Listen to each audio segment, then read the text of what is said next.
Showers are on the horizon for some tomorrow. I've got the newest timing for rain and when we have the possibility of a few flurries. New details in a month-long audit. The city of Rocky Mount's finances coming to light soon. Coming up, our interview with the state auditor, what he says we can expect. And is it legal for ICE to operate in North Carolina? That's one of the questions we'll tackle in our 7 p.m. mailbag. Well, get a look at the radar, There okay? it is. Yeah. Rain chances are on the way. There's a chance that the system brings us rain tomorrow, late in the morning and early afternoon. We need the rain. We should say that, but it's not all the WRAL weather team is keeping an eye on tonight. There is a little something brewing for you this weekend, possibly. Kat Campbell joining us. Am I hearing flurries? Is that possible? It's not out of the question this weekend, but we don't have all the ingredients that we need for the weekend system in place just yet. So it's something that we'll monitor. In the meantime, very, very light rain tomorrow. It is not going to put any dent in the drought. We're talking less than 1/10 of an inch of rain. And if we see that rain, it would mainly be in our southeastern cities late morning through about the time the kids head home from school. So 11 a.m. through about 3 o'clock. And then that round clears out. Here comes round number 2. It'll bring some mountain snow, and it'll get here after about 11 p.m., rolling through during the overnight hours. Here's the thing. Cold Arctic air is going to be rushing in behind it, and there's a small chance of a brief overlap in our eastern counties where we could squeeze out a few flurries. Here's the thing. It's not likely to accumulate, and if anybody were to see them, you'd probably sleep through them anyway. It's going to be happening overnight. But it will get cold once the precipitation moves out of here. Lows quickly dip into the upper 20s to lower 30s. It's going to get a lot colder than this. I'll have more on the Arctic blast as well as that weekend potential coming up.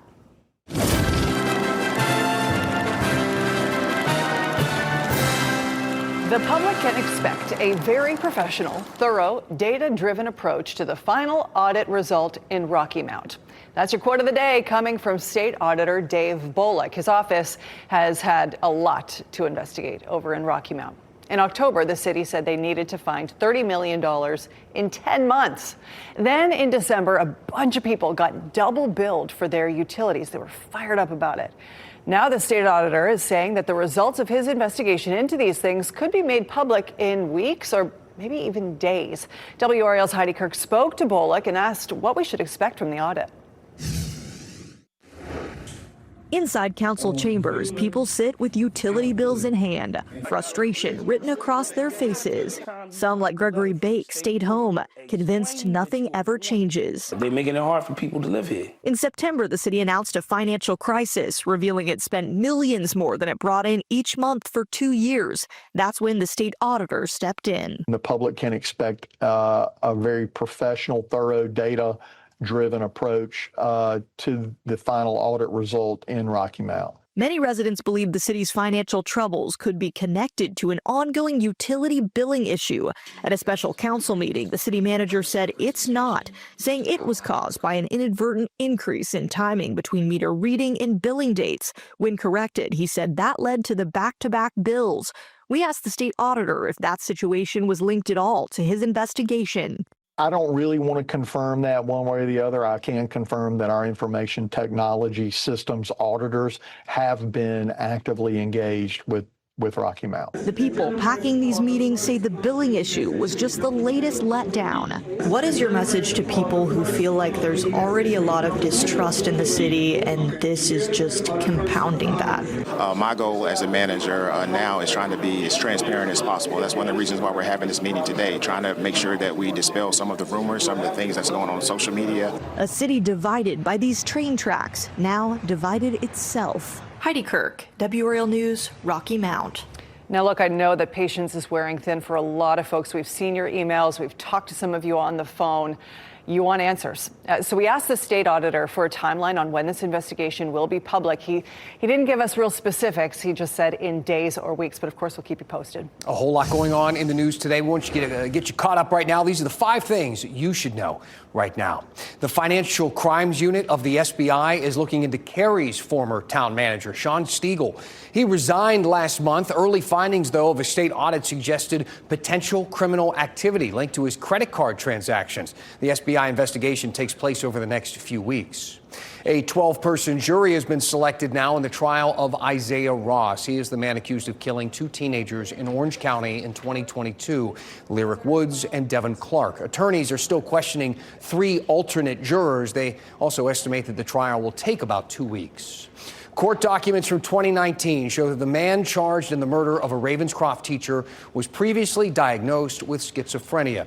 That detail came up as part of a motion to determine if Ryan Camacho had the capacity to proceed in a case against him.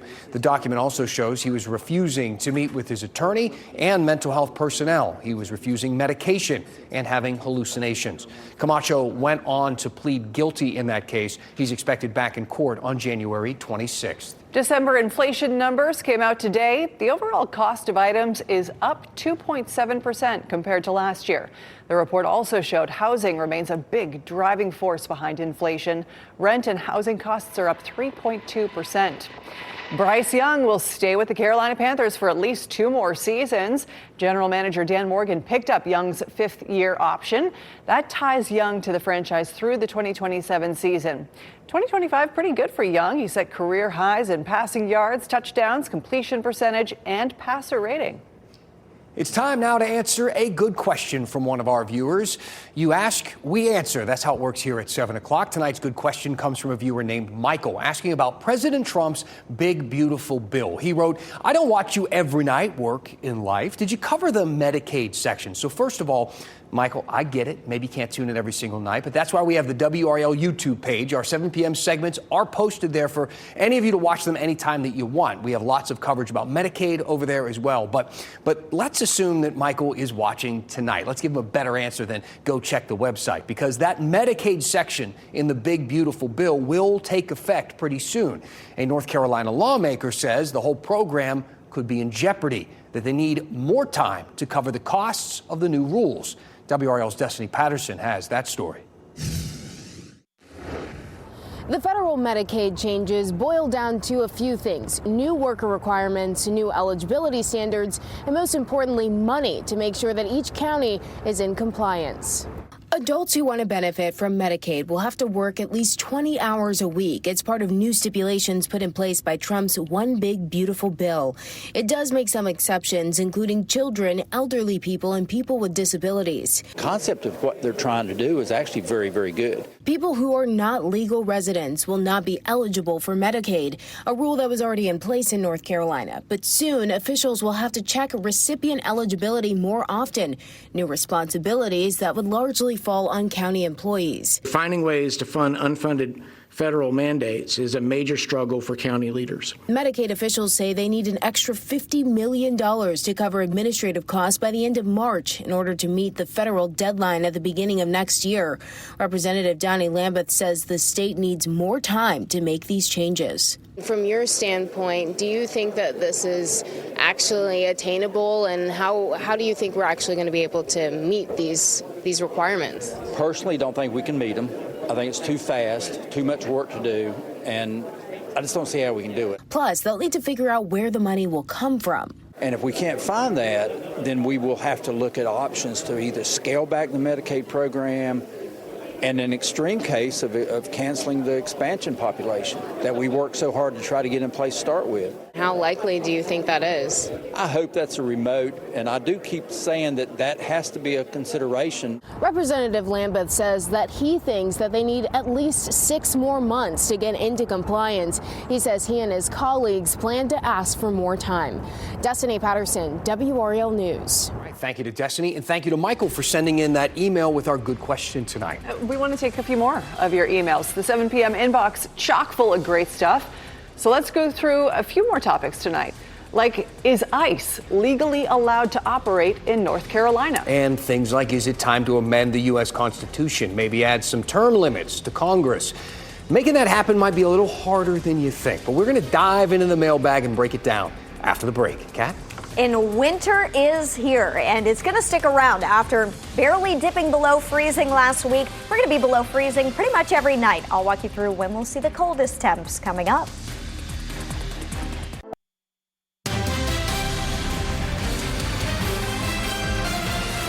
All right, let's get into some emails. I said we had some topics and I was going to break it down after the break. Are you ready to break it down?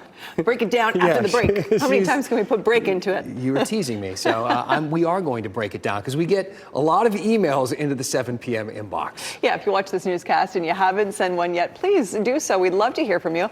It's 7 p.m. at WRAL.com. We want your feedback. We want your questions. They really do drive the newscast. You already have your phone out anyway, so just slide over to the email app while you're watching and send us a message. We want to talk about what you want to talk about. Yeah, so apparently a lot of you want to talk about the proper way to pronounce places around North Carolina. I bring this up because it came up after last night's One Last Thing when we mentioned Chad Ochocinco, former NFL player, going on a podcast and pronouncing Raleigh as Raleigh. Yeah, Susie wrote in saying, I have never heard anyone on your station pronounce Camp Lejeune correctly. They always say Lejeune. It's not that, it's Lejeune. Susie, you might be right, but even the lawyers involved in the lawsuit say Lejeune, so I don't know. How about this one from Adam? He wrote, for your continued education, Wilson is properly pronounced with a T in it, Wilson. Anyone from Wilson will tell you that. Tim, in the studio, you're from Wilson, is that right? I don't know. He's staying silent. All right, not weighing in. He doesn't want to upset Adam. What do you think at home? Are Susie and Adam right about this? I'm curious. Let's move on to another couple of questions, though, in the meantime, out of the inbox. And let's start with this question from Lynn. She wrote, I'm no expert, but is ICE even legal in NC? Lynn, the short answer is yes, but the details can be a little confusing. The immigration enforcement efforts that you keep seeing nationwide, they're being conducted by two groups of agents, ICE and Border Patrol. They have similar jobs, but they are different. ICE has nationwide jurisdiction and broad authority and power.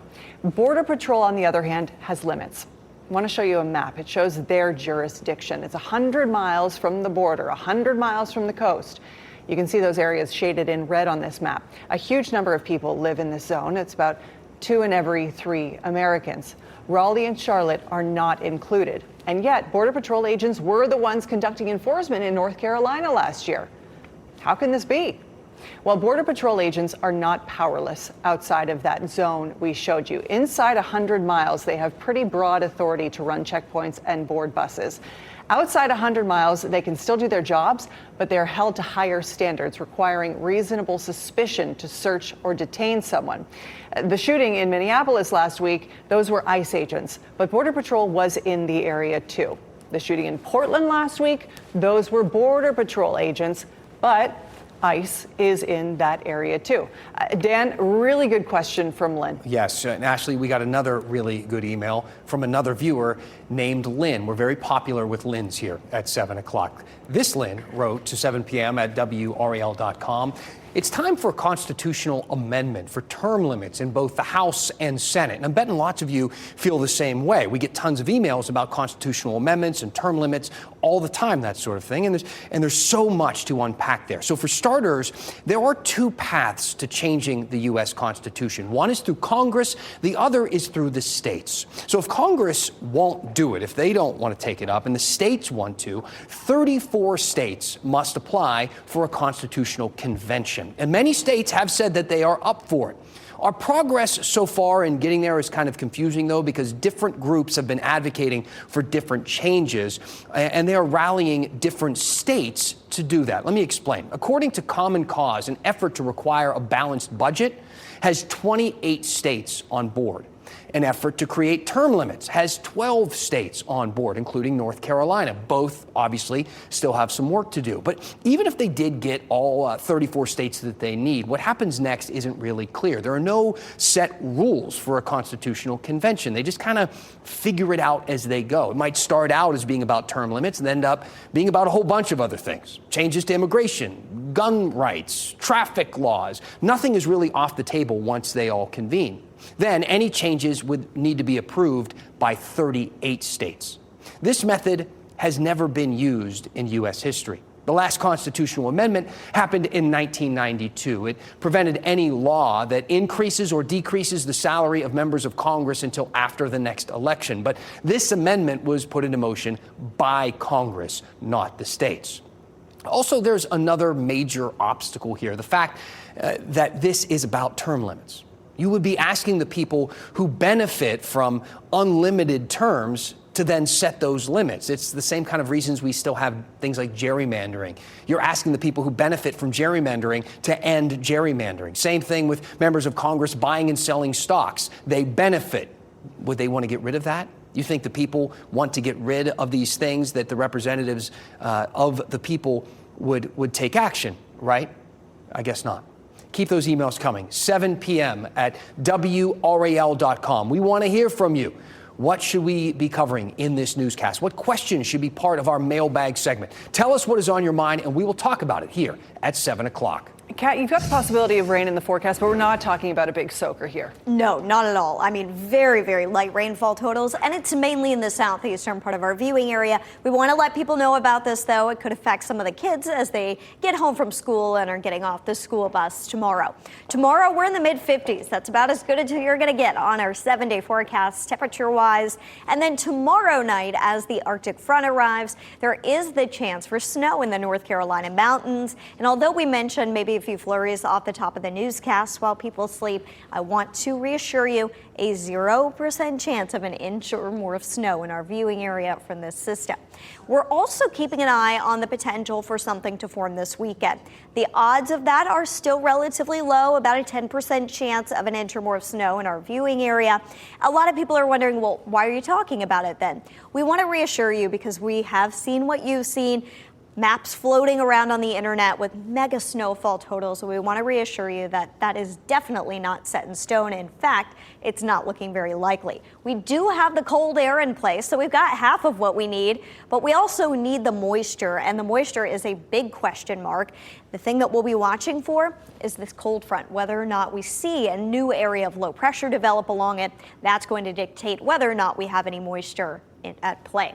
For the day tomorrow, we'll see a couple of sprinkles. The cold air comes rushing in Thursday morning. It'll be cold. It'll be windy. They'll stay that way on Friday as well. Friday morning, we could see wind chills getting close to the single digits toward the Virginia border.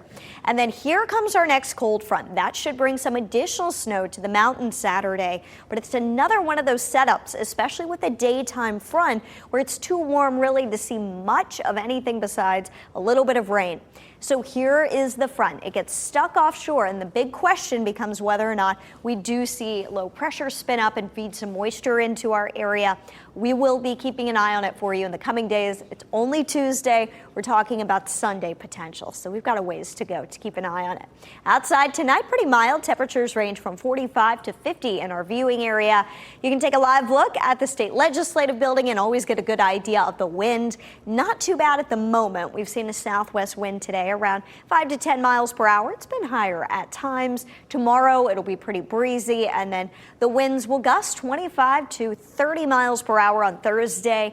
With temperatures falling throughout the day Thursday and that blustery wind, it is really going to feel chilly again. We are looking at 44 at midnight, but during the afternoon Thursday, temperatures are only going to be in the 30s. 19 the low Thursday night into Friday morning. It's cold Friday. Not quite as bad Saturday, and then we stay chilly through much of our 7-day forecast. If you have plans for Martin Luther King Jr. weekend, maybe head west to the mountains where they'll get some snow. Try some skiing. All right, skiing I like. Thank you, Kat. The Bull City is about to also be the Blaze City. That's the name of Durham's new professional softball team, and a pair of the team's players used to call Durham home. One last thing is after the break.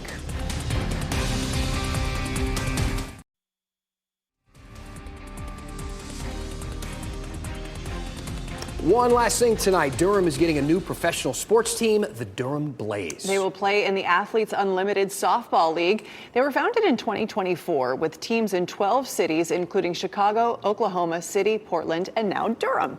The team will play its games at Smith Family Stadium on Duke's campus. A pair of former Duke softball players will also be on the team, Anna Gold and Jayla Wright. The Carolina Blaze inaugural season will begin later this year. Games actually begin on June 9th. When was the last time you went to like a big-time collegiate, or I've never heard of a professional softball league, so this is fun, but it is exciting to watch. I would love to. Well, there's so much passion in all of that. I love it.